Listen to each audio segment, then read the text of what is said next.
Okay, this is David Zierler, Director of the Caltech Heritage Project. It is August 18th, 2021. I am delighted to be back with Professor David J. Stevenson. Dave, once again, it's great to see you. Good to see you. All right, Dave, today what we're going to do is get into your administrative responsibilities at Caltech and sort of as prelude to your own tenure as division chair. First, tell me a little bit about who your predecessor was in that role and what were some of the major issues that the division was facing at that time.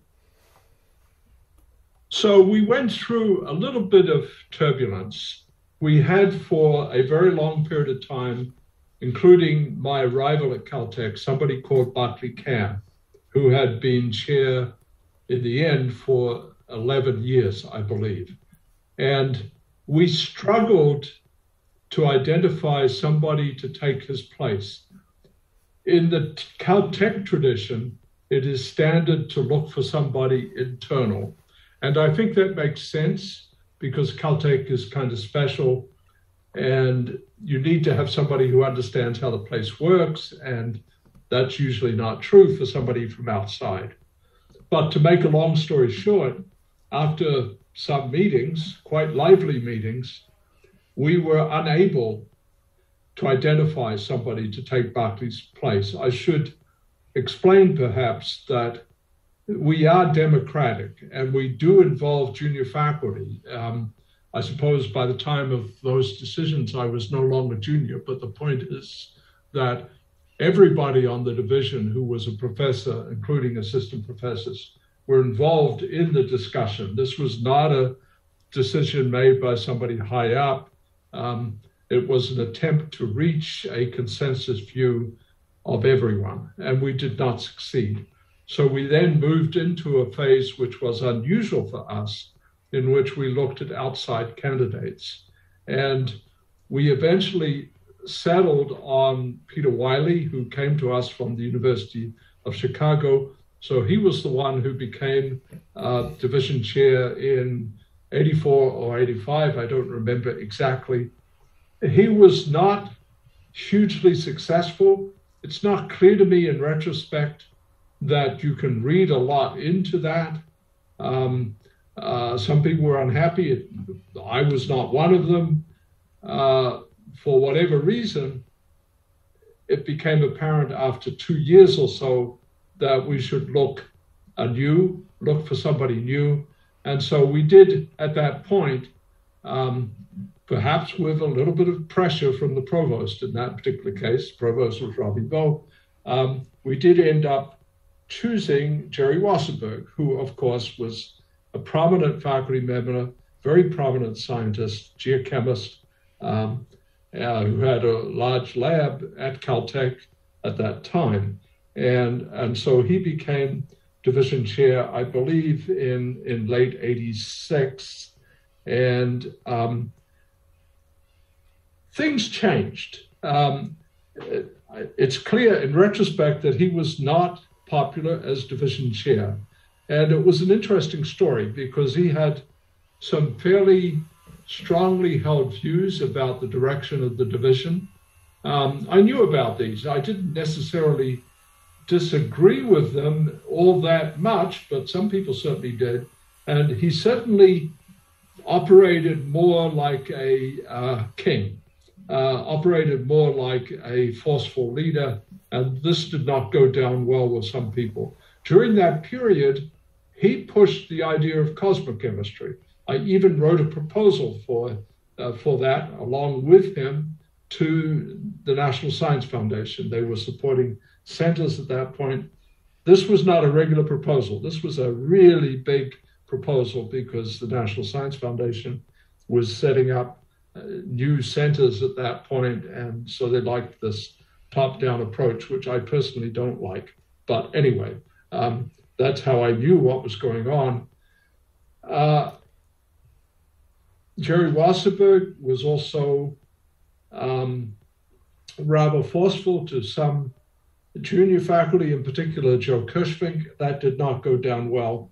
So to make a long story short, there was a considerable amount of discontent going into 1989. and it became apparent that Jerry could not continue as chair of the division. Dave, I'm not familiar with the term cosmochemistry. What is that? So cosmochemistry, as he and I interpreted it, really meant the relationship between Earth and the universe around us. So we receive stuff from space that made up the Earth. We also receive rocks that come from the asteroid belt. And so it's, to some extent, a bridge between what we call Earth science and what we call planetary science, but a bridge that is built through looking at material properties. So you think about the gaseous medium in which the planets form. You try to understand the consequences of the formation process. Cosmochemistry also has links to the interstellar medium, but the way we were talking about it, it really had to do with links to the Earth as we see it. Now, what specifically was controversial about the push during Wasserberg's tenure for this new field? I don't think it was so much the push. It was just that Jerry had strong opinions about directions we should take, and he was interpreting his role as chair more like a king, like a dictator, rather than one of the mob. And so what were the circumstances of you being asked to succeed him? So it all happened rather quickly. It was decided without my involvement, which would be normal to exclude the person who's going to be asked to do it. It was decided that there would be a temporary change of chairmanship, and Peter Goldreich became chair for a limited period of time. He was one of those who was taking considerable interest, appropriate interest, in the difficulties that Jerry was encountering. And so he basically said to me that he was going to be chair for a few months, the summer of 89, and then I would take over at what you might call the normal time, because the academic year, of course, begins in October. And so it's not the same as the calendar year. That's a detail, actually. But in any event, he was actually acting chair of the division during the summer of 89, and then I took over the role of chair in September or October of 89. That's notable because I always assumed Goldreich was in PMA, but I guess not. He's in both. Aha. So he was hired in our division. We actually went over that, although we didn't explicitly talk about how the appointment was finally made. But indeed, his background would have made him suitable for PMA, and they eventually embraced him. But at the time he was hired, it did not fit quite so well with their view, in astronomy at least, of what was of greatest interest, which was outside the galaxy. Peter did things, still does things, inside the galaxy. Now, having only been named full professor 5 years earlier, was your being asked to be division chair? Obviously, you're a full professor, you're a senior scholar, but just chronologically, were you relatively young for that position at that time? Yes, but not that anomalous, because Barclay Cam had also been fairly young when he became chair, and Bob Sharp before him had been well before him, actually, had become chair when he was fairly young. So, okay, it was young when you think about the history of the entire institute and all its divisions, but not hugely so. It really came down to a question of whether there was anybody else who was suitable. And it seems rather pointless in retrospect, but when you're confronted with a situation like that, you have the conceit of saying that, well, this is not really something I want to do. but then you look around, is there someone better?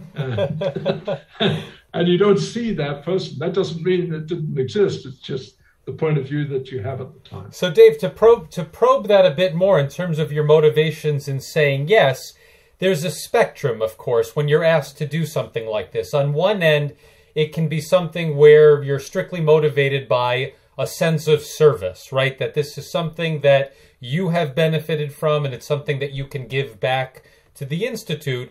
And on the other side of that is a more activist approach where you recognize the power invested in this position, and you see specific areas where you'd like to affect that positive change. Overall, where would you have put yourself on that spectrum when you accepted this? Much closer to the first, the sense of service, but also the sense that we had gone through a turbulent period and we needed some calm, and I thought I could provide that. But I did not have an agenda. It was not as if I had a very specific notion about what should be accomplished. I still think that way. I mean, obviously I have opinions about the relative merits of fields, but for the most part, and I've said this before, I think of administration as being done best when you get out of the way. Done best when you let people do what they can do as individual scientists to their best capability. That's what matters most. I mean, obviously there's more to it than that. The other aspect that I haven't mentioned is that when you are division chair at Caltech, and this is special to us, I think, you get involved in every tenure and appointment position for the entire institute. So there's an aspect to the position that transcends being a leader among colleagues within your own field. There's much more to it that comes from this institutional aspect. And that is educational. I don't claim to be especially good at it, but I felt as though I had enough understanding of different areas of science that I could at least do it.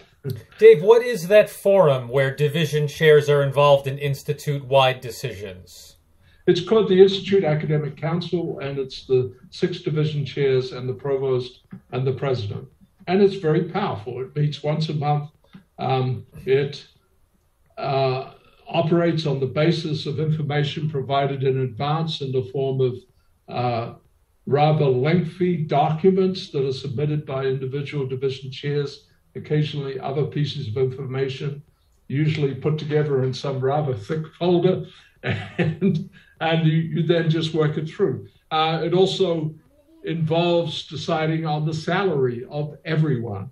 It involves at least discussion about key issues that are made at the highest level, which really means provost and president. Of course, the board of trustees are important, and at the very highest level, they occasionally make decisions of great importance, but more commonly, they act as a rubber stamp. So the provost on the academic side is extremely important and is actually running that academic council that I'm referring to. But it leads to votes on individual cases, votes on the basis of presentation from the relevant division, votes about whether that division should be permitted to hire someone as an assistant professor or permitted to advocate that that person go forward for tenure. Dave, what are the expectations when you are contributing to a decision of tenure in a field outside of your expertise? Does your vote weigh less in those matters, or are you expected to get smart about the topic at hand so that you can equally assess one's contributions to the field? Well, the reality is that you rely very heavily on the relevant division chair to provide the information that you need to assess the merit of the appointment. And to some extent, it depends on trust. But of course, part of the process is to come up with probing questions about whether this person is really as good as some people are claiming, how well that person will fit with what is going on at Caltech and so forth. And it varies a lot. If it is someone in physics or chemistry, even sometimes in biology, I felt as if I could at least understand what that person was doing and why it might be important, and appreciate the merit of the letters that have been written, because of course in these processes you get letters from outside scholars telling you about the merits of a person. On occasion, if it's in humanities or if it's in pure mathematics, it can become very difficult. What did you learn in this unique vantage point about the Institute's overall culture of promoting? My reaction to what I saw was almost entirely positive. I saw some differences between the divisions. There are different cultures, and you respect that. I think GPS, the division of which I'm part, has a very healthy culture that nurtures young scientists and takes the initial appointment very seriously, and then supports the scientists so that they're likely, in fact, to get tenure because you made a good choice in the beginning. There are some differences among the divisions, but for the most part, I saw a very positive and healthy climate in which excellence was valued and people were looking to the substantive evidence of that excellence. Let me be clear about that. I believe that some institutions do not do it as well as we do. There are even institutions that look at, for example, how many papers somebody's published, which I think is not relevant, or whether they published in particular journals, which I think is not relevant. What's relevant is the quality of the science.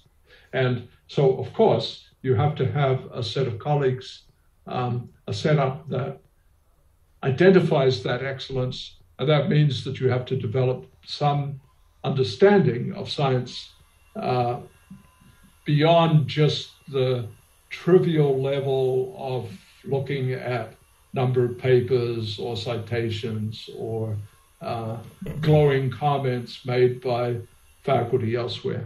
Dave, if I may draw an even starker divide, at places like Harvard or Stanford, the common reaction is that junior faculty, assistant professors, do not get hired with the expectation that they will be promoted, that they're essentially glorified postdocs. It sounds like what you're saying at Caltech is that initial hire at the assistant level comes with the hope or even expectation that Caltech will provide the resources, that faculty will shine, and that tenure is what everybody hopes for. That's the process by which things move forward. That's correct. What you said about Harvard used to be true. It's not quite so true now. So Harvard brings in outside people in the tenure process, and I was even involved in that. And Harvard has a very stressful system because they bring in an external committee and we meet with the president and tough questions are asked. And then in the absence of the candidate, specific people from that department are brought in to make comments, sometimes critical ones. And you could see that this was very tough for the president especially. I'm actually talking about the School of Arts and Sciences, which is nearest to us. I don't know about the business school and so on. Harvard's a huge place. But you're right, Harvard used to hire people at the assistant professor level with the expectation that in most cases they would not become full professors, and then they would hire full professors in from outside. I think that's a bad system. To a small extent, Harvard still does it. I'm not so sure about Stanford. Stanford has a big school that is, in some sense, comparable to what we do in earth science. It's not clear to me that they're hugely different. I don't think their quality is as high, but I don't have personal experience about how they operate. I do have experience about MIT. I think we do better than MIT. I was on their visiting committee for more than a decade. Dave, when you accepted this position, what expectations did you have for yourself, and what expectations did the provost have in terms of continuing your own research? And how did that work out? How naive or realistic were you in the end? So I need to explain that the division I'm part of is relatively small. It's now bigger, but at that time it was 30 professors. And by contrast, the PMA division, which has an extraordinary mix of people, PMA is physics, math, and astronomy. I mean, the astronomers actually think about science different from the physicists, and the mathematicians are in a whole different world. The division chair that I knew at that time, Gary Neugebauer, had a tough job on his hands. He was also trying to run Palomar. So I'm wandering away a little bit from the original question, but the point of my comments is that being chair of PMA is a very difficult job. Being chair of GPS is less difficult. It's more like half-time. You could continue your research, and I did, and it wasn't really a problem. It is a fact that during that time as division chair, I chose, because of what we had done in geophysics, in geodynamics, to move a little bit more into geodynamics. It is a period where I got involved in something that I had a previous interest in, which is mantle convection, the way that the Earth gets rid of heat, the relationship between the internal motions of the Earth and plate tectonics, things like that. I still have an interest in that, but that period as division chair just happened to coincide with a period where I got quite heavily involved in that kind of geophysics. It also happened to be a time when Caltech had the fastest supercomputer in the world for 18 months. So that was a temporary thing. And there was a very good student who's now a professor, Paul Tackley, who actually did a PhD thesis under my guidance on that kind of work. But bottom line, I was able in large part to just continue doing research. And as I've already said, my attitude towards administration is minimalist. So I wasn't an activist. I wasn't spending a lot of time understanding the budget, which might have been a mistake. But you know, if you've got a bunch of good people, then things will keep rolling along without the need for leadership. Dave, as you say, you did not come in with an agenda, but of course the issues will find you in this role. So what did you have to deal with for good and bad during your tenure as division chair? For the most part, not a lot.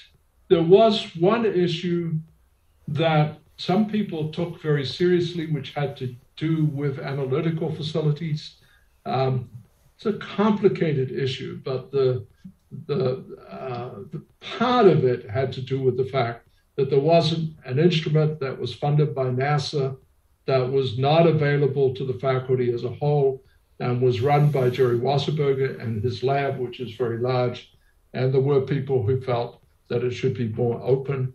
I did get involved in that. That was a stressful situation in which, in the end, I basically required Jerry Wasserberg to make the instrument available to other people at a cost. There were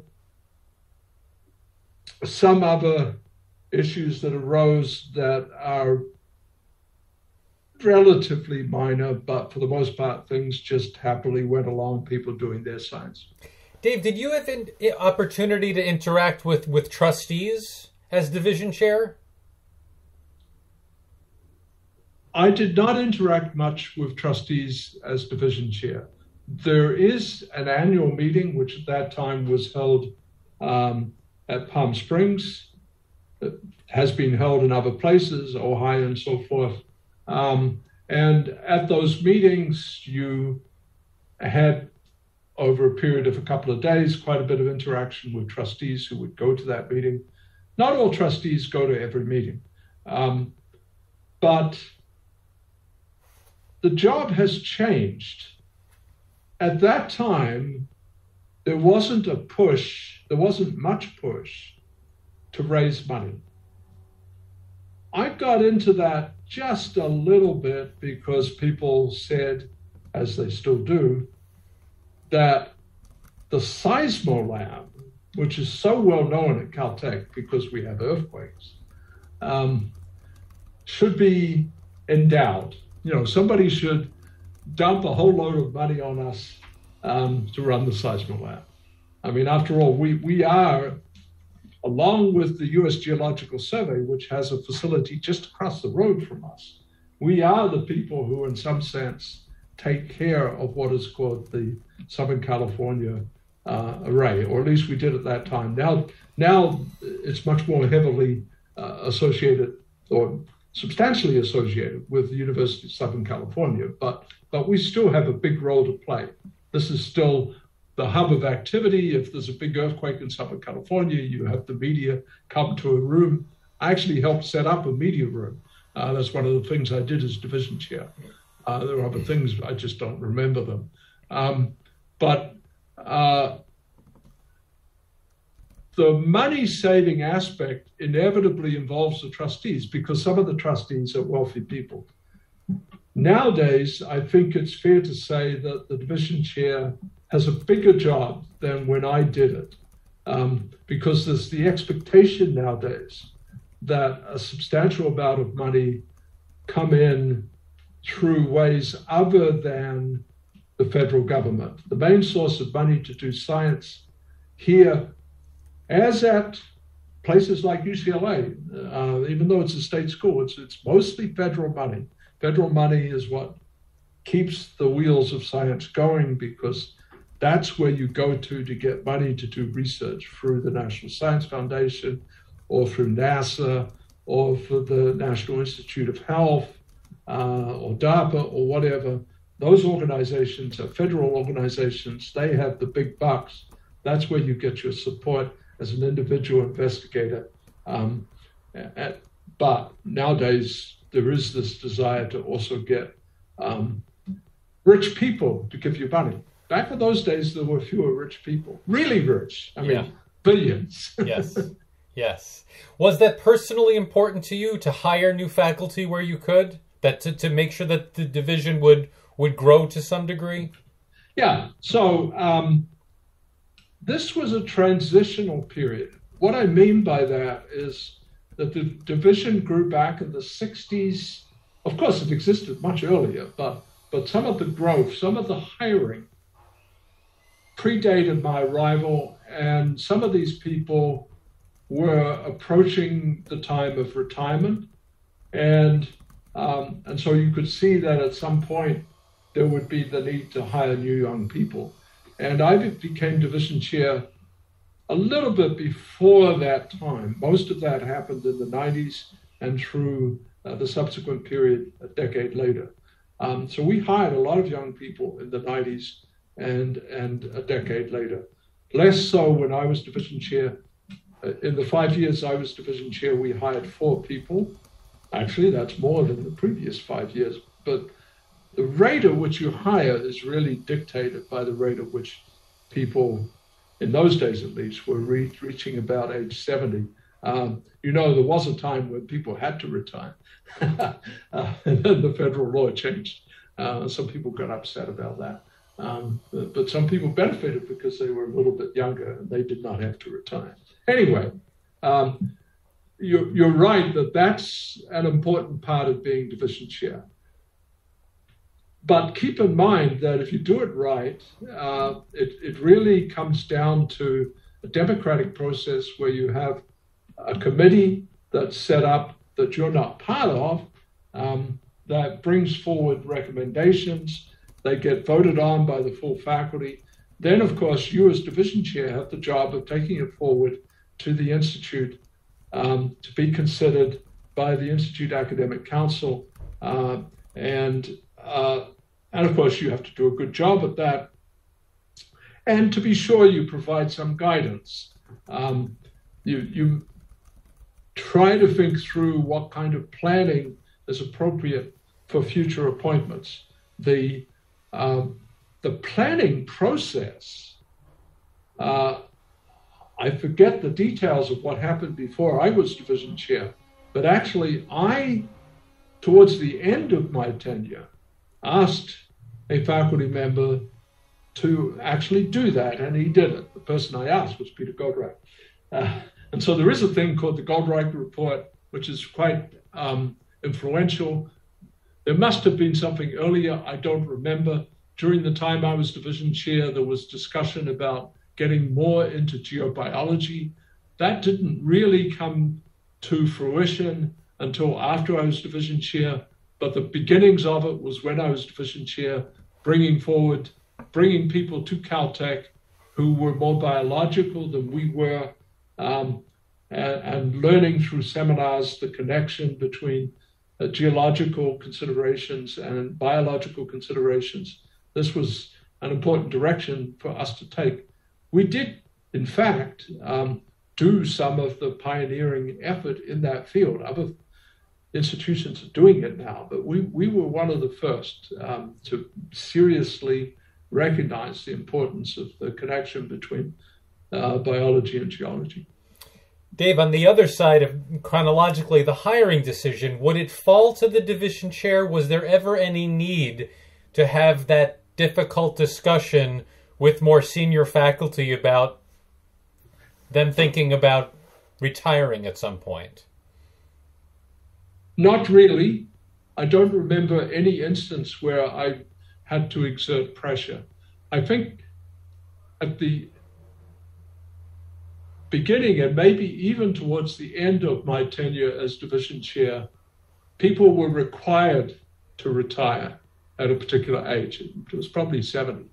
I don't remember the details. In any event, I was not placed in the difficult situation of trying to persuade somebody who had been around too long.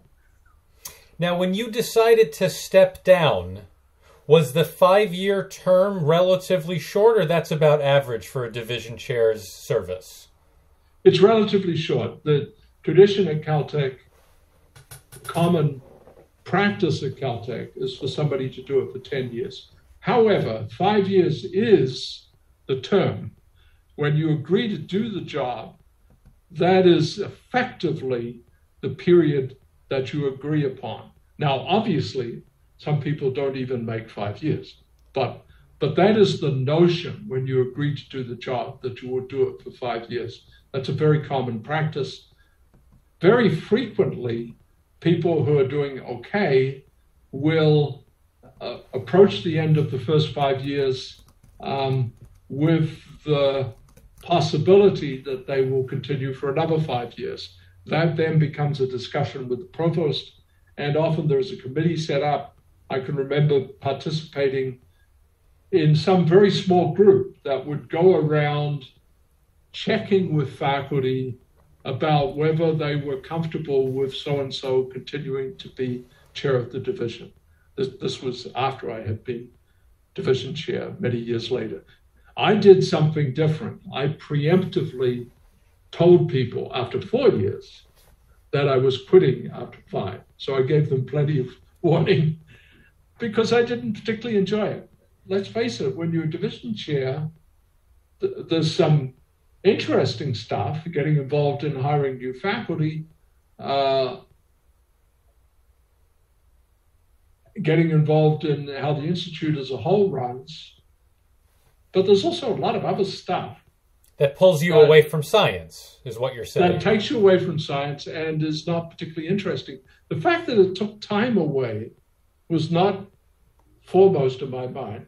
It was just simply that I did not find it particularly interesting. I did not find it particularly interesting to be confronted with the questions of how we should spend money and things like that. I mean, I'm not saying it's unimportant. Of course, it's important. I just didn't find it interesting. Now, in terms of the reporting structure and the personalities involved, what are the kinds of issues that you would go to the provost with, and what are the kinds of issues you'd go to the president with?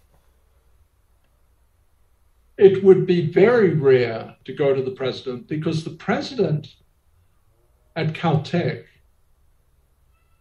may be expected and is, in fact, paying attention to what's happening on the academic side. But most of his or her job really has to do with the non-academic, that is, non-faculty issues, a major part of which has to do with raising money, which of course involves the trustees. And I suppose, in fact, it also involves interaction with the students, which you could call academic, but, and I know this may be confusing to an outsider, but when I use the word academic, I'm actually talking about the professorial faculty. The students obviously are part of the academic realm, but the operation of the student aspect, the classes, the teaching, and so forth, which I think is very important, there we actually do have a dean and we have a vice president. So there is a wall, if you will, although it's porous, between the way you think about the decision-making for hiring faculty and what happens with teaching. Some people may find that offensive, but it's actually true. Nowadays, we pay actually more attention to teaching than when I first arrived at Caltech. I think teaching is very important. We have enough faculty that even though only half of them are good at teaching, that's good enough. But let's be honest about it. The way an institution like Caltech excels is through hiring people who are good at doing research.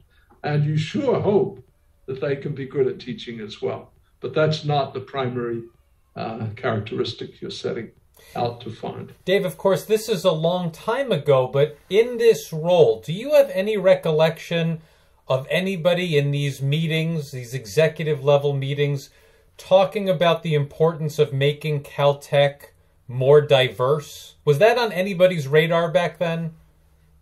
Yes, it was, but not prominent.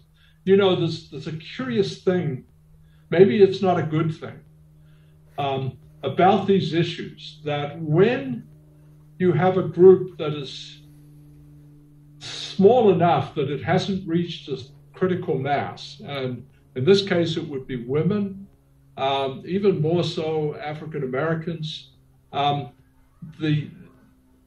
it becomes less likely that you hear that voice. I think our division has actually done fairly well. Jerry Wasserberg was proud of the fact that he hired a woman on the faculty. And I also hired a woman. And we have hired many more. We have in recent times, for example, in planetary science, hired more women than men. When it comes to African Americans or other issues of diversity, which for Caltech also means the Latino population, which is a significant issue. It's difficult, at least in the case of African Americans, for the simple reason that the number of people that are even in contention is so low that striving for diversity on that count is very hard to do. But it's not as if people were unaware of the issue. I don't recall the exact timing of some of the committee activities I was involved in, but there's no question that in that period, maybe in the 90s, more so than the 80s, there were committees I was involved in where the issue that we now call diversity came up. And it would be partly the issue of women and separately the issue of Latinos. The issue of blacks did not come up so much, even though it's obviously important, just simply because the numbers are so small. But the Latino population, of course, in California is high, and it was growing rapidly. And some of the students in that area were concerned about the lack of mentorship at Caltech. And it's an understandable thing for them to have been concerned about it. I think we do a lot better now, but some of these issues are difficult to address at our level. I actually think a lot of these issues are societal issues that are of importance in families and at the kindergarten level and at elementary school and at middle school. They're more important than the things that people talk about for high schools and colleges, just simply because that's when the stage is set. Dave, how did you come to serve on committees that were searching for presidents at Caltech? Well, I don't actually know how I was chosen, but the normal practice would simply be to look around and see somebody who had some awareness of how the Institute works. And so in the mid-90s, when I served on a committee chaired by Kip Thorne, a committee that eventually led to the choice of David Baltimore, when that happened, it seemed like a natural enough choice because I had the background. What did you learn about Caltech very broadly in the kinds of things that the Institute across the board were looking for in leadership? So what happened with the presidential search, and some would say it has continued on this pattern, is that people would often say, faculty would often say, we need an outstanding scientist. That's the nature of the place. That's how you get respect. It's a question of respect. It's not necessarily a question of knowing what individual scientists are doing. Respect, you mean internally or externally or both? Internally primarily, although external would matter as well. I will get to that, actually. But certainly there was this feeling among some people that it would be nice to have somebody who understood science. And so when I came to Caltech, that was Murph Goldberger, who was a physicist, a well-regarded, quite distinguished physicist, elementary particle physics. And it was felt by many people, rightly or wrongly, that he was not doing a wonderful job on the administrative aspects. So when it came time to look for a new president, this, of course, I'm talking now about the mid-'80s, people said, well, let's find an administrator. And so they chose Tom Everhart, who I know well, he's still alive. I see him on occasion. And so Tom Everhart became president, and then people were unhappy in the opposite direction of saying, well, this person doesn't understand Caltech as well as he should, and perhaps that's because he's not so eminent as a scientist and so forth. And Tom Everhart is actually quite accomplished, although more in what for Caltech we would call engineering. What we call engineering at Caltech, other people would call applied physics. So you have to be careful about the word usage. Anyway, so when I became involved, there was a strong feeling, which came actually from Kip Thorne, but was not just him. It's clear that there were other people who felt the same way, that since we had not been particularly successful with our administrator, let's find a scientist. You can see where this is going. This is the pendulum swinging back and forth. And so there was great enthusiasm in seeking a very distinguished scientist, and that, of course, is what led up to the choice of David Baltimore. Of course, the pendulum swung again, although I would argue it was partly by chance, not by design, with the following president, which was chosen by a committee that I chaired, that was John Louis-Chameau. And maybe some people would say it swung again with Tom Rosenbaum, the current president. I'm not sure that this notion of the pendulum is actually a correct description of how it happened, but it is a correct description of the data. How shiny an object was David Baltimore's Nobel Prize in the consideration leading to him becoming president?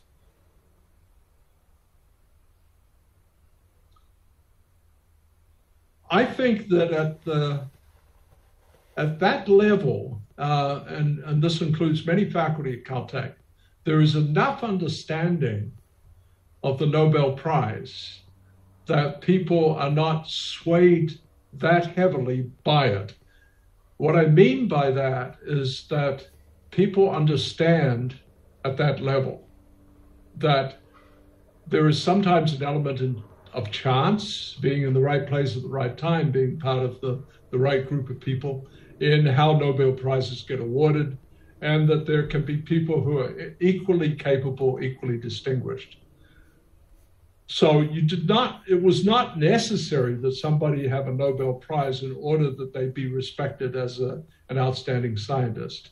But it is probably true that at the level of trustees and people outside Caltech, this would be regarded as a positive thing. It looks good in articles in the New York Times, the LA Times, and some people think that's important. What role did the trustees have to play in the selection of the president? So the wonderful tradition at Caltech, which as far as I know has persisted up to the present, the trustees play a remarkably small role in the choice of president. The way the presidential search works is that we set up two supposedly parallel committees, one consisting of professors, the other consisting of trustees. And the committee that is made up of professors does a hell of a lot of work. They talk to all the constituencies.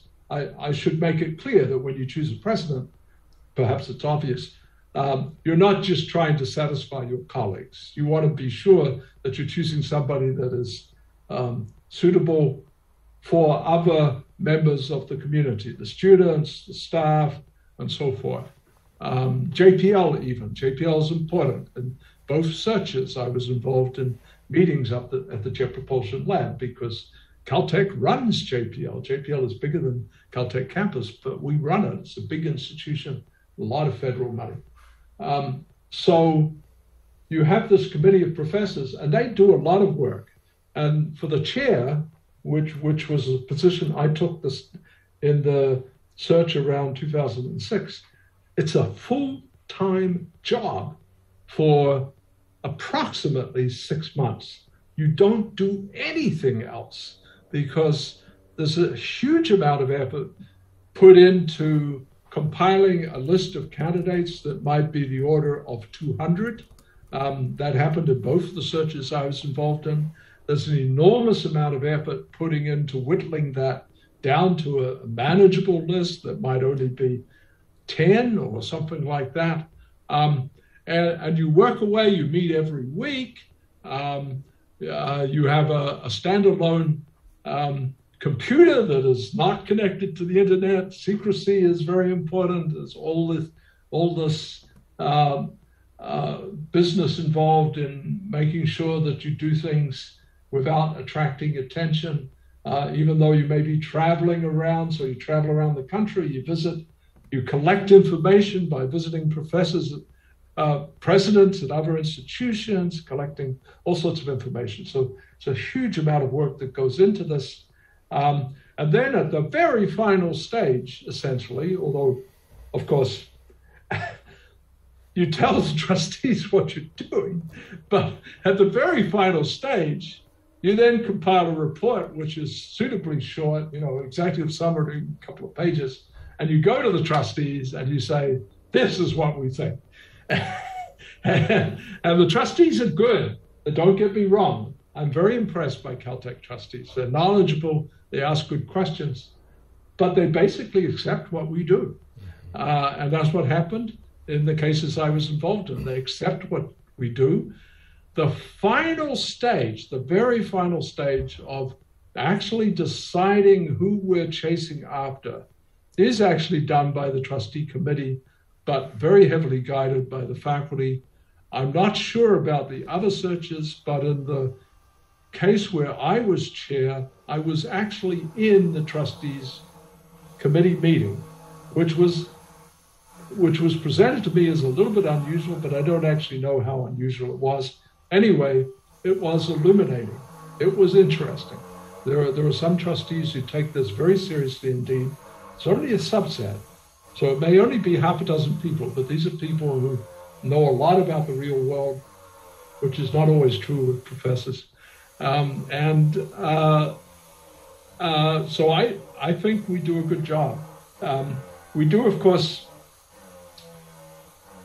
on some occasions, seek through a professional company information of the kind that could be of concern, like maybe this person is an alcoholic, or maybe this person has done something bad in their past.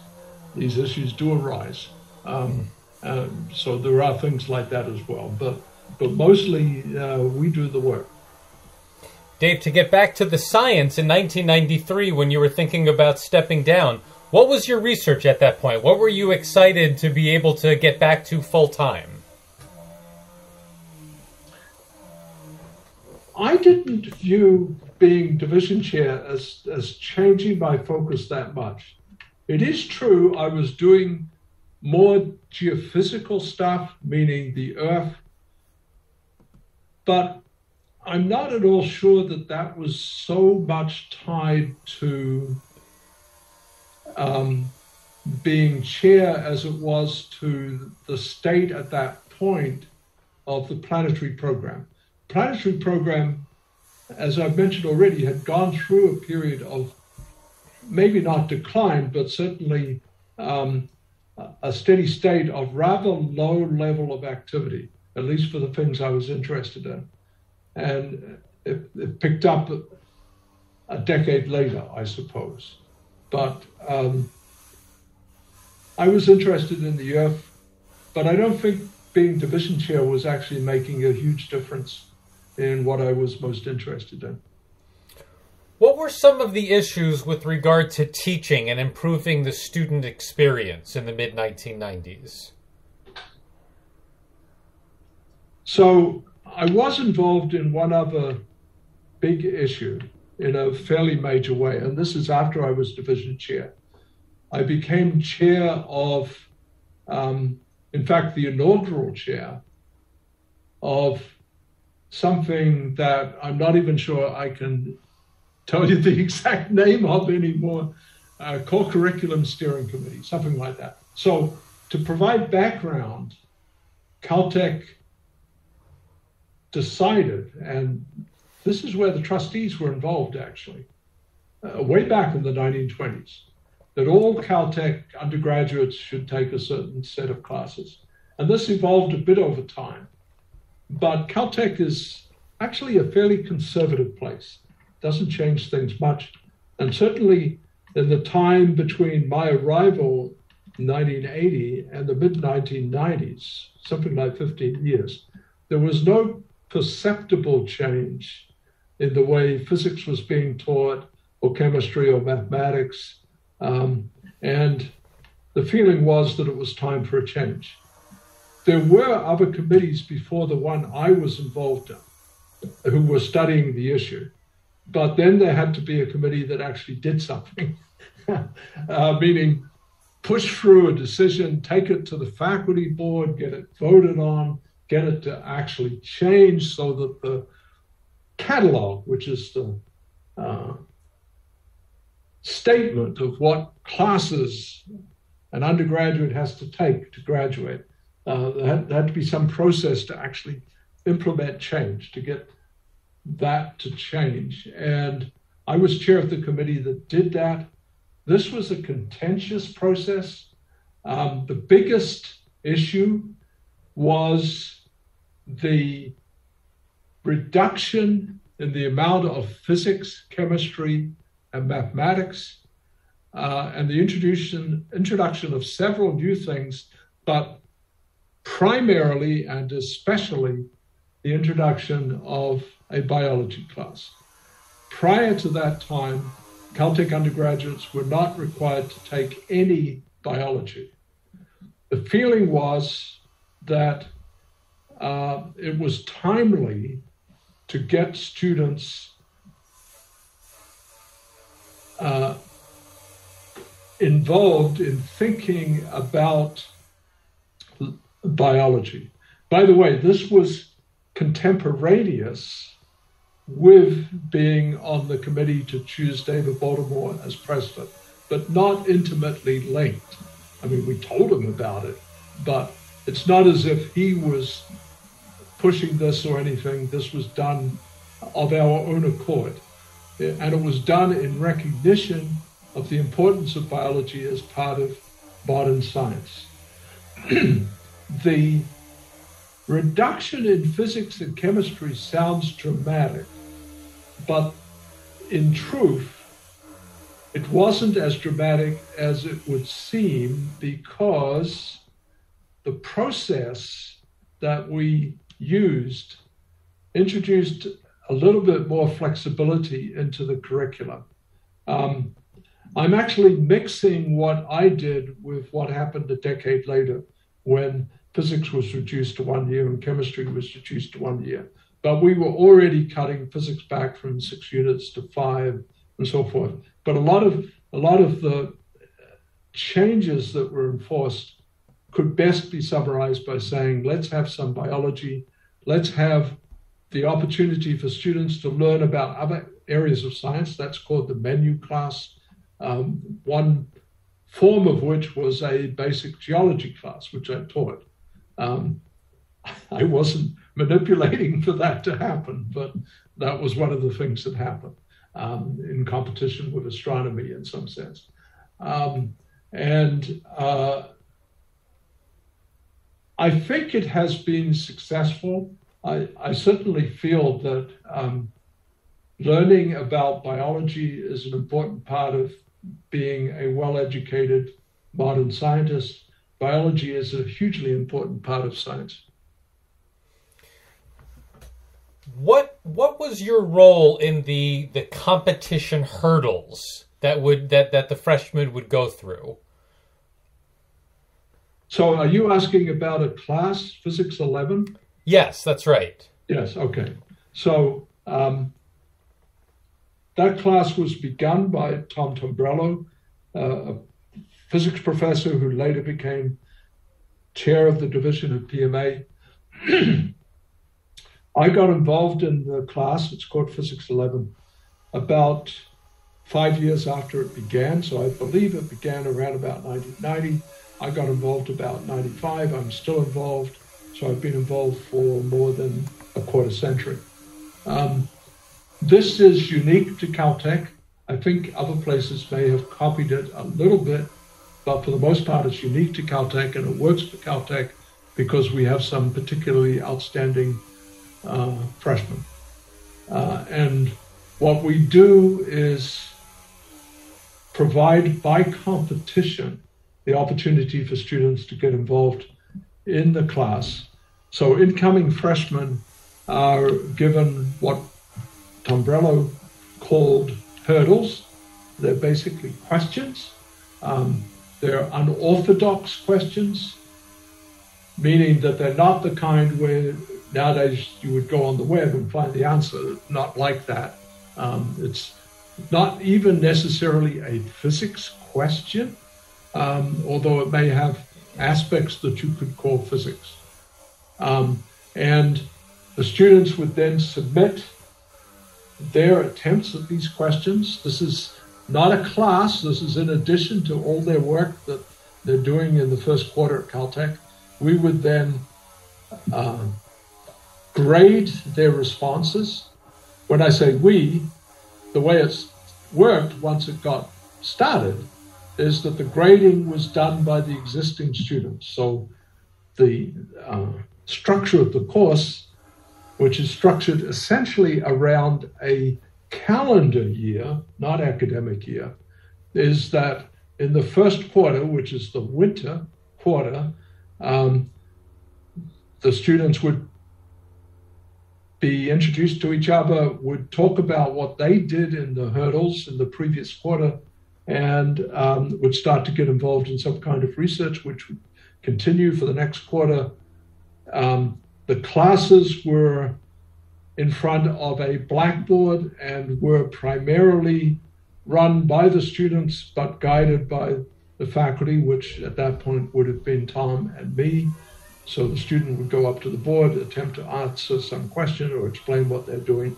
They would then have a summer project, which in some cases might be outside of Caltech.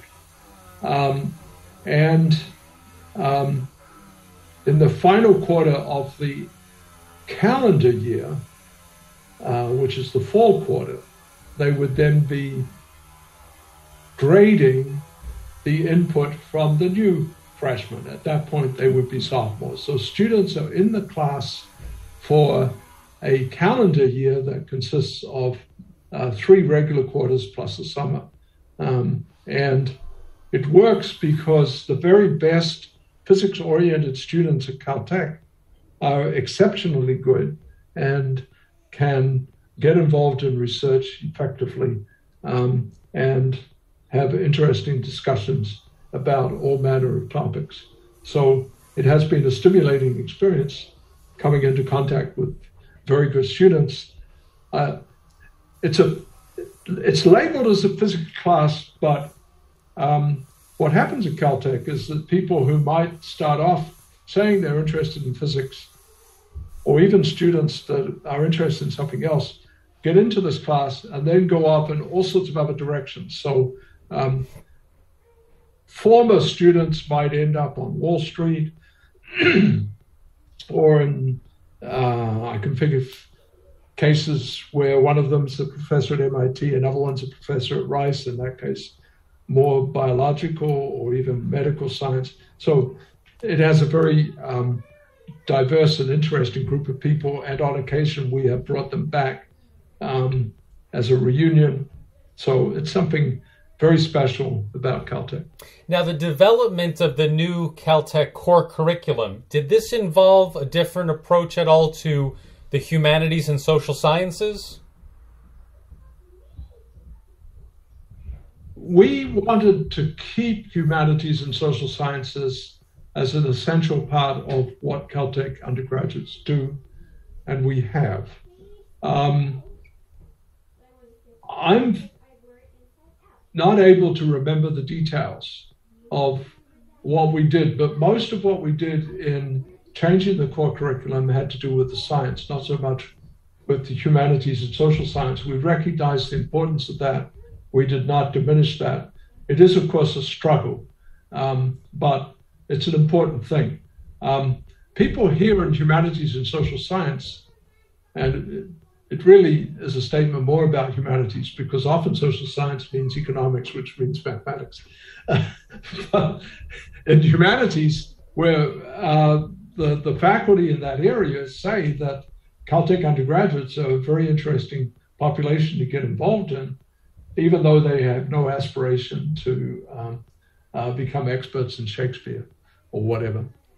Dave, a very broad question. Historically, given the fact that you served on the undergraduate admissions committee at different times in Caltech's history, in your tenure, in the 1980s and then more recently, is your sense that the winning applicant from both eras was more or less the same?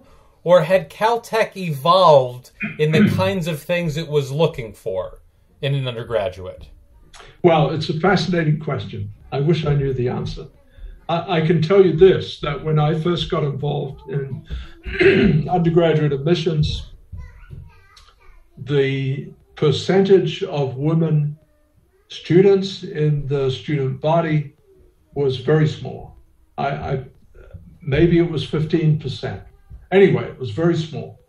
And the files that I saw were heavily weighted towards male applicants. I think it's true, but somebody else would have to check the statistics, that this reflected the nature of who was applying at Caltech. I'm not trying to defend it, I'm just explaining what happened. It's my impression that it was simply not viewed as a place where women would apply. And maybe we should have done more even then. I was even on the admissions committee when we made the first change, and it was a major change, and it was an interesting one, and it was done by a new director of undergraduate admissions by the name of Langdale, who came to us, I think, from MIT, and it was in the 1980s. It may have been 87 or thereabouts, and he introduced something which I'm sure has changed since. I know has changed since. He introduced what he called a matrix system, which placed less emphasis on quantitative measures. Quantitative measures include SAT, maybe also grades, although students applying to Caltech tend to have saturated grades, tend to be all A's. It's not very helpful, but still, you can read what they've done and get some understanding of their merit, and not just look at the grades. So he certainly took what I think was the correct point of view, which is that you have to look at the student as a whole and not just look at quantitative measures. I mentioned SATs, but I don't think, as far as I can recall, I don't recall that that was ever really a dominant factor. And again, it was because it was saturated. I mean, almost everybody applies to Caltech has good SAT scores. So that's the only value of the SAT score is to throw out an admittedly substantial number of people, but it's a low level. But it's not used.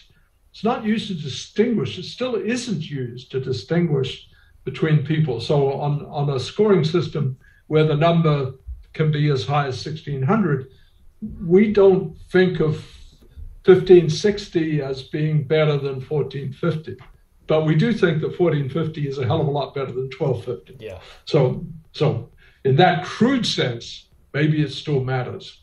But to come back to your question, there weren't a lot of women scientists. At the undergraduate level, because I was not an undergraduate in the United States and don't know a great deal about high schools, I can't really judge what happened, but I can tell you this piece of factual information. When I was a graduate student at Cornell in physics, the physics department had 150 graduate students, and one was a woman. I actually met her and talked to her. She eventually dropped out. So things have changed dramatically and for the better. So at least in physics and in other areas related to that, there was and maybe still is to some extent a problem. It's not so evident in things that are more biological or geological, where we are much closer to 50-50.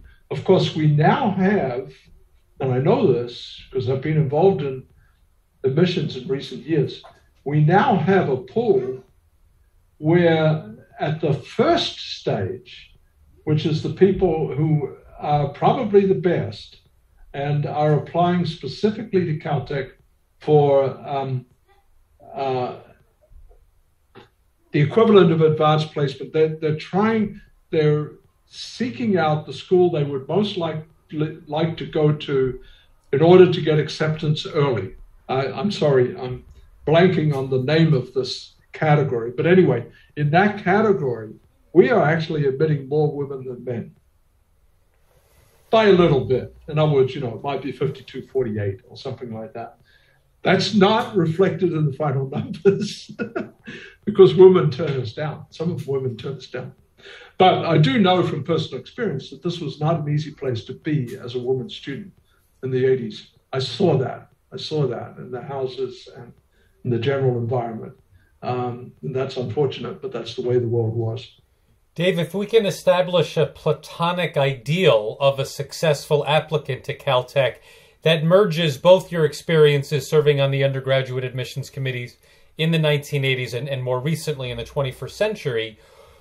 Given the extraordinarily low acceptance rate and the assumption that most of the people who apply to Caltech are extremely strong academically, they're extremely strong technically, what are the things beyond that, the something special that the committee is looking for in terms of how well-rounded they are, in terms of their interest and intellectual curiosity, perhaps even a sense of what kind of a future leader they'll be after Caltech? What are the things that the committee has prized in your experience? Well, you're right that we do get a lot of people that look on the face of it to be very equally accomplished, very capable, and classes able to handle the work. I have learned over the years that it's important to identify people who are able to do a lot. Sometimes there are people who get A's in classes, but when you dig into it, you realize they worked really hard. So sometimes it's good to identify people who are able to handle the workload with ease. And this is important because a place like Caltech can be like a boot camp. It is like a boot camp. There's a lot of work thrown at students, and some students struggle because they never learned to handle that much work. So being able to do a lot is important. How do you see that? You see that through what else they do. So you see people who do a whole bunch of classes and they do them well, but they're also doing all this other stuff. They're playing the violin or something, or they're doing sport. Interesting anecdote, I've noticed that people who do sport to the level of competitive sport actually do rather well academically at Caltech. Now, of course, that's a complicated filter, but it really seems to be true. Caltech, by the way, has more involvement of its students in sport than a place like UCLA. It's easier to get into a sport team at Caltech. This is smaller. So that's a good thing. We do look for quirky students. We look for something that's distinctive, something that's different. Having said all that, I have to add something that has worried me quite a bit and still worries me, although I think the people involved in admissions understand this and have made some effort to address it. And the thing I'm worried about is this: money. It does seem to me still that students who are coming from financially well-off families have an advantage. And I'm not talking necessarily about the obvious thing, which is paying for tutors, although, of course, they may do that as well. These students are good enough that they may not need that. But this business of being able to play the piano or do some sport, which is actually expensive, some of them are expensive, and be successful at it. This is correlated with the economic standing of the family they're in. And so I look out for something that, unfortunately, you don't see too often, but helps make you feel confident that this is a good person to get. I look out for the person who happens to say in their essay that they have to get on a bus and go 90 minutes each way to school, things like that. Unfortunately, that's not common. So a lot of these kids get driven to school. And some of our best students are foreign students, and they're very good, often from Asia, but they come from economically advantaged situations. So I cannot help but feel that economics is still a major factor. And to me, this is correlated somewhat with race, but actually separate from race, because obviously you can have people from Appalachia or whatever who are white who also have this disadvantage. But sadly, this economic issue, for reasons that have received a lot of discussion in recent time, those issues are often also related to, for example, whether they're African American. To return to geophysics, you referenced him briefly before, but I wonder if you can go into a bit more detail about your work with the student Paul Tackley. So Paul Tackley was an interesting case, and by coincidence, I met him on the very day I agreed to become division chair. So that would have been 1989. He wandered into my office sort of contemporaneously with people who were passing by to check on what I had decided to do. And he came to me without, at that point, intending to do a thesis with me.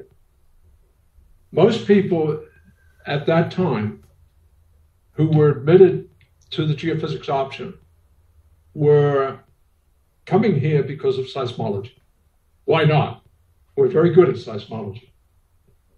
Happens to be not the thing that I'm most interested in. But for whatever reason, he came from Cambridge in England. For whatever reason, he was seeking other possible choices in addition to doing seismology. And he did do seismology. And I remember a year later when the decision came for him as to which direction to take in his thesis work, that it was not entirely straightforward. It was still a toss-up at that point about doing something that was related to mantle convection or something related to seismology. And the selling point around about that time was the fact that Caltech had acquired from Intel a supercomputer on campus, which was temporarily the fastest supercomputer in the world. I assume this was a Gordon Moore connection. Correct. I knew Gordon Moore. And so Caltech had this connection with Intel through Gordon Moore, who gave Caltech a lot of money. At one point, he was even the richest person in the world, but nowadays, I mean, it's only a few $1 billion, nothing. So the Intel Touchstone Delta became available at low or even, in some cases, zero cost as a possible computational tool. And it was a parallel computer. I don't want to get into the technical details, but it meant that it was not a computer where you could just go with your pre-existing program and say, here, run this.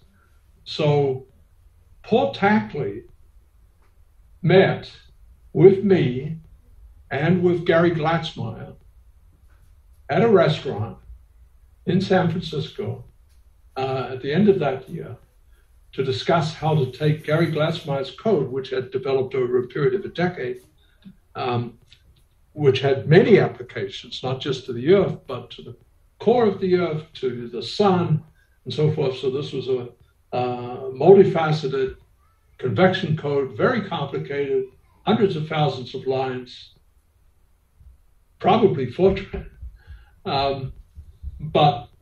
But it had to be parallelized. In other words, it had to be modified to run on our supercomputer. and so I said to Paul, do that. And I could remember sometime later, probably a year later, a person who I won't name, coming to me from the Seismo lab and basically suggesting to me that I was doing something really bad by asking the student to do such a terrible thing. But Paul was very special. And he did it very quickly. Nobody else could have done it so efficiently. And he got it to run. And he figured out, he was the first person to figure out a particularly effective way of showing the results. This is non-trivial. It's one thing to get a computer to run and produce huge amounts of results. You also have to figure out how to visualize the results in terms of constant seismic velocity surfaces or density surfaces or whatever, so that you could actually see the character of the flow and so forth. So anyway, we ended up on the front page of Nature. It was an interesting experience. It also, in the end, involved Jerry Schubert, who, of course, I knew at UCLA, although, again, it was Paul Tackley who actually took the initiative to involve Jerry. And that was appropriate because of Jerry's experience with mantle thermodynamics. So, and of course, Gary Glatzmeyer was involved. Gary, of course, independently of all this, became famous in the same decade because of a collaboration with Paul Roberts, who is now at UCLA, because they were the first people to run a somewhat realistic model of generation of Earth's magnetic field using a related code. Dave, for a clearer window into the science of mantle convection and talking about these calculations, what are the calculations based on? What is the experimental or observational data that you're going on that would require a supercomputer? Well, the funny thing about that whole effort is that, in a sense, it's not right. By the way, that's often true with science. You know, you do something that's influential, something that's important in our thinking about how things work, but when you get into the specifics, you realize that you were making assumptions that were not correct. So actually, the motivation for our work, in large part, had to do with the fact that the Earth has a phase transition. We now realize it's more complicated, but there is a phase transition at the place about 650 kilometers below the Earth's surface where you transition from the upper mantle to the lower mantle. And this phase transition has consequences for the way the material in the mantle flows, possibly limiting convection. And so we got into an idea of avalanches, which is probably not correct. By the way, Paul also agrees with this. I met up with Paul again just 2 years ago, and he agreed without prompting that this part of the story is probably not correct. But anyway, that's what we were doing, and it has consequences for the scale of convection. So when you look at the Earth at the surface, you see a particular scale. Scale means how far do you have to go to get to the next plate? I mean, do you just go 500 kilometers or 1,000 or 5,000? And it tends to be somewhat larger. Pacific plate is huge. It goes all the way from California over to Japan. It's a huge plate. The others are smaller, but that scale suggested something about the character of convection beneath.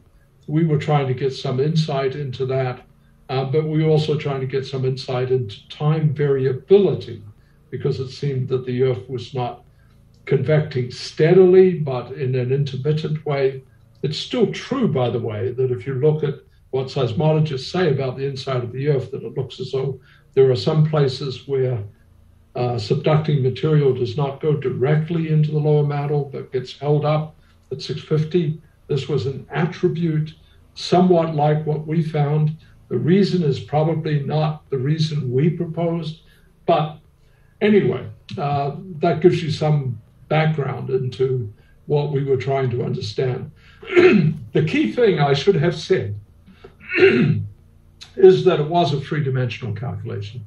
And a lot of the previous work of comparable resolution was Cartesian, convection in a box. But the Earth is not a box. The Earth is a sphere, and so you needed to do spherical convection, and that's not easy. And certainly not easy at high resolution. Having a supercomputer helps a lot. And just again, to probe a little deeper here, pun intended, at 650, 660 kilometers down, how do you know at all what's going on? Well, you don't really, but of course, you do have some idea from what seismologists tell us. So that's the science of tomography.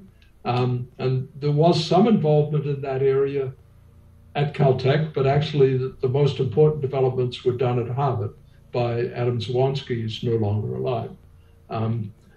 But already people were looking at the lateral variation of material properties in the Earth expressed through variations in travel time for seismic signals produced by earthquakes. And so they were making what are called tomographic maps. It's actually a different technique than tomography, the tomography that was invented by medical science, which is based on absorption, and which people do when they have an MRI scan or something like that. But tomography gives you some idea of the distribution of materials of different density and different seismic properties as a function of latitude and longitude. And so we were guided to some extent by that kind of information. Dave, what about volcanology? Is that a relevant field when you're talking about the Earth's mantle at that depth? Less so. In respect of melt migration, it's important. The process whereby melt escapes as solid rises, initially purely solid, and then becomes partly liquid, and the liquid percolates through the solid and accumulates and erupts to the surface. So that's of interest in mid-ocean ridges. I did that kind of stuff with David Scott. Hugh Davies did it with subduction zones. But that's a separate kind of geophysics for the most part. Obviously, you are guided again by seismology, but it's not, for the most part, thought of as a key aspect of mantle convection. I have to say, though, that in the subsequent quarter century, people have got more, including Port Tackley, have got more into modeling convection, including melting. You can question how well they do that, but people try and put everything in these days. Dave, we'll talk in subsequent discussions about some more recent ideas you've had about searching and understanding the Earth's interior. But for today, I think the last topic I'd like to discuss is your collaboration with Slava Solomatov on Earth's magma oceans. Tell me about your meeting Slava and the work that you did. So in 1989, actually, around the time, no, it must be 1990, soon after I became division chair, I was asked to be part of a small group of scientists from the United States to travel to an international conference in Moscow. That was the first and only time I have been to what was then the Soviet Union, now Russia. And that was a very interesting meeting. And at that meeting, I met someone who had been a student of a scientist I knew. The scientist's name was Zhakov, who I met on a few occasions. Although he didn't travel a lot outside the Soviet Union, he was Jewish. They restricted travel to some extent. Anyway, in Moscow, I met him during this meeting, and we got to talking, which was not easy. His English was not so good. But I suggested an issue with how to understand the evolution of Earth's inner core, and thought nothing more about it until he caught up with me a few hours later and presented the answer. So I was impressed. Upon coming back to Caltech, the timing maybe more complicated than I'm describing. But certainly I got money from the National Science Foundation to study magma oceans. And it occurs to me that actually the impetus to make that proposal was Jerry Wasserberg, so it must have been earlier. In any event, I had money from NSF. The first time I had tried seriously to get money from the National Science Foundation. Most of my support has been NASA. And I needed to find a postdoc. And so I thought, well, let's try Slava Solomonov. And so I suggested to him that he come to Caltech. That was a non-trivial thing to do, because in order to accomplish that, I had to pay round-trip airfares for him, his wife, and his young daughter. Well, the daughter may not have cost much, actually. She was young enough. Anyway, it was a serious chunk of money, a significant bit of which was lost subsequently because it was on Pan Am, and Pan Am went bust. Anyway, I got him to Caltech, and he was successfully involved in the project that I originally suggested to him, but as a good scientist, he took it off in directions that were different from what I suggested. So that eventually led to 3 papers about magma oceans, which I think are an important piece of our understanding of how magma oceans work.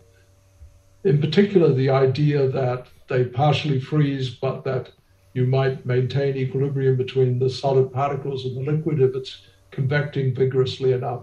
So a lot of the pioneering work on how magma oceans work was done by Slava. I then subsequently persuaded him to leave Caltech. He wasn't happy about that, but it worked out fine. And he ended up at New Mexico State and then subsequently WashU in St. Louis. The term magma ocean, what is it meant to convey? What do we mean by using the word ocean in this context? We mean simply that it is liquid rock. So this is terminology. If you want to just talk about a liquid layer, then you could say that Earth's core is a magma ocean. People don't call Earth's outer core a magma ocean because it's iron, but it is a liquid and it is a layer. You could call the ocean underneath the ice shell of Europa or Callisto or Ganymede magma in quotation marks, but again, people reserve the word to mean liquid silicate. So it's the kind of stuff that the outer shell of the Earth is made of, but it's so hot, actually it has to be of order 1800 degrees Kelvin, so hot that it's entirely liquid. It may, of course, start to freeze at the top and freeze at the bottom, but there's an intervening layer. The idea was invented, I think, or at least popularized in the scientific thinking by John Wood in connection with the moon. And that's where the evidence was strongest, perhaps still is, because on the basis of looking at the Apollo rocks, the samples that came back with the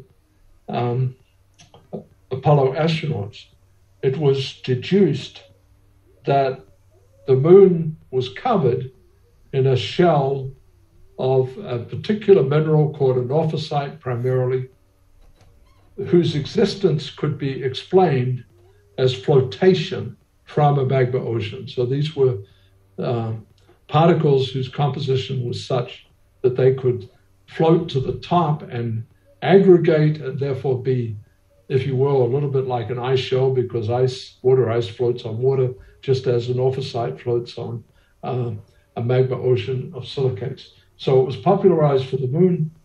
It was then picked up as an idea for the Earth. I have to say that I was initially skeptical because it seemed to me that the Earth could cool efficiently by convection and avoid a magma ocean. I changed my mind subsequently, in part because the Earth clearly suffered giant impacts which deliver a lot of heat all at once, and that's a good way to melt something. And when you refer to giant impacts following, looking at magma oceans following a giant impact, what makes the cut? How big of an impact are you looking at in this regard? Well, when we use the term giant impact for the Earth, we really mean something that has global consequences, so that you can't just think of it as a local event. And as a practical matter, we're thinking about a particular story for how terrestrial planets form, in which you tend to form embryos that are of order the mass of the Moon or even Mars, and they then crash into each other. So those are the bodies we have in mind. The terminology has come to be stretched a little so that people also talk about giant impacts when they talk about the difference between the northern and southern hemispheres of Mars. To me, that's a much more modest impact, if it was an impact, which we don't know. But certainly, in the context of the Earth, people only talk about giant impacts when they're talking about something that is of order the size of Mars hitting the Earth. So it's a hell of a big impact. When was the last one? Was the event 65 million years ago? Would that count? No, that was not a giant impact. That was quite small. And just to get a scale of what you're talking about, if that was quite small. 10 kilometers. Yeah. Tiny. So Mars is 3,300 or so kilometers in radius. The bodies that hit the Earth throughout most of Earth history were considerably smaller, although there are people who have talked about later impacts that might be as much as 100 kilometers. But those are really small. So the giant impact I'm talking about is the event that arguably defined zero time for the evolution of the Earth, meaning that there were several, probably, very big impacts, objects the size of the Moon or Mars, aggregating, and then after that event, which might have happened 50 million years after the formation of the solar system, everything was small. But small doesn't mean no global effect. I have to admit, when I said global in consequence before, I was really thinking of it in the geologic sense of melt all over the place and so forth. The reality is that even the 10-kilometer impact affected all of Earth's atmosphere and all of Earth's ocean. But geologically speaking, in the sense of a crater, a hole in the ground, and the immediate proximal consequences, it was kind of local. It was the Yucatan Peninsula. Well, Dave, between the administrative side and the science, this has been a decidedly Earth-based conversation. So for next time, we can pick up on the Galileo mission and your work on Europa.